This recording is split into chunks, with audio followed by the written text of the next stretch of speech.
After criticism, reading, I don't know what. Cgtn, let's read Cgtn.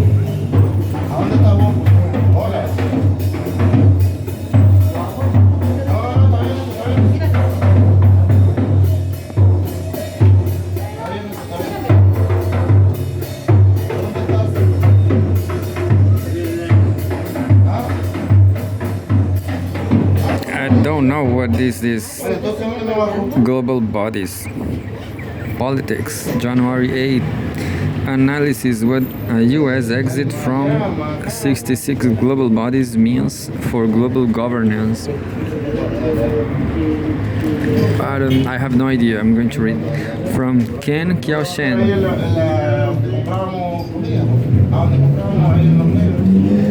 It says, just the photograph pictures President Donald Trump speaks to House Republican lawmakers during their annual policy retreat in Washington, D.C. U.S. President Donald Trump on Wednesday signed a memorandum directing his country's withdrawal from 66 international organizations that, quote-unquote, no longer serve American interests. The latest move by the Trump administration to further retreat from global cooperation, starting with Trump's quote-unquote America First slogan. The statement said they comprise 31 UN entities and 35 non-UN organizations, including the UN Economic and Social Council's panel for Africa, Latin America, and the Caribbean, Asian Pacific and Western Asia, and UN Trade and Development, and the UN Framework Convention on Climate Change, UNFCCC. According to the list published on the White House website, most of the targets are UN-related agencies, commissions, and advisory panels that focus on climate change, global governance, and labor and other issues that the Trump administration has categorized as promoting diversity and a quote-unquote woke agenda.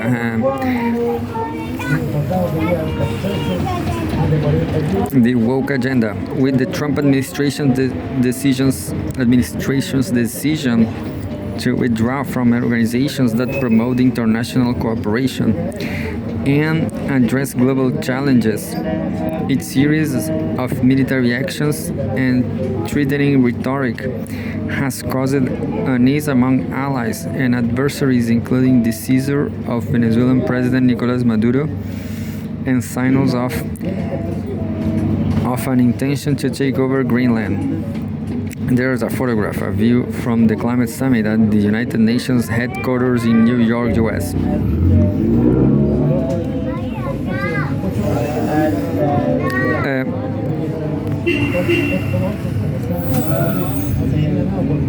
No longer serving American interests, the withdrawal from the UNFCCC marks another significant step by the Trump administration in pushing the U.S. away from international climate cooperation. The U.S. is the first country to withdraw from the organization, adopted in 1992 by 198 parties. The UNFCCC provides the legal foundation for international cooperation on climate action, including financial support for developing countries. It also underpins the landmark Paris Agreement. Trump, who calls climate change a hoax, withdrew from that agreement shortly after returning to the White House. Former White House National Climate Advisor Gina McCarthy called the move, quote-unquote, short-sighted, embarrassing, and a foolish decision. Quote, as the only country in the world not a part of the UNFCCC treaty, the Trump administration is throwing away decades of U.S. climate change leadership and global collaboration, end quote. McCarthy said in a statement, quote, this administration is forfeiting our country's ability to influence trillions of dollars in investment policies and decisions that will have advanced our economy and protect us from costly disasters wreaking havoc on our country. The U.S. withdrawal could hinder global efforts to curb greenhouse gases because it, quote, gives other nations the excuse to delay their own actions and commitments, end quote, said Rob Jackson, a climate scientist at Stanford University, who shares the Global Carbon Project, a group of scientists that tracks countries' carbon dioxide emissions. Manish Babna, President and CEO of the Natural Resources Defense Council, an international non-profit environmental organization, said, "This is an unnecessary mistake and, quote-unquote, self-destructive move that will further weaken U.S. competitiveness. It will also be difficult to achieve meaningful progress on climate change without cooperation from the U.S., one of the world's largest emitters and economies," experts said. The organizations and agencies that the U.S. will quit include the Carbon-Free Energy Compact, the UN University, the International Cotton Advisory Committee,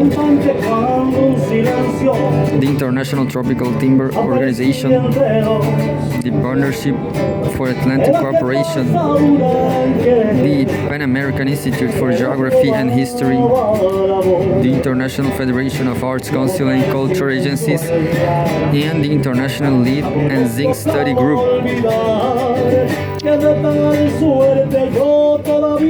Responding to the U.S. move, a Chinese Foreign Ministry spokesperson said the value of international organizations and multilateral mechanisms lies in upholding shared interests, not national self-interest. The UN-centered international system has helped maintain global peace and stability, promote economic and social development, and safeguard equal rights among countries for more than 80 years, spokesperson Mao Ning said at a news conference. I'm going to live here, it's boring.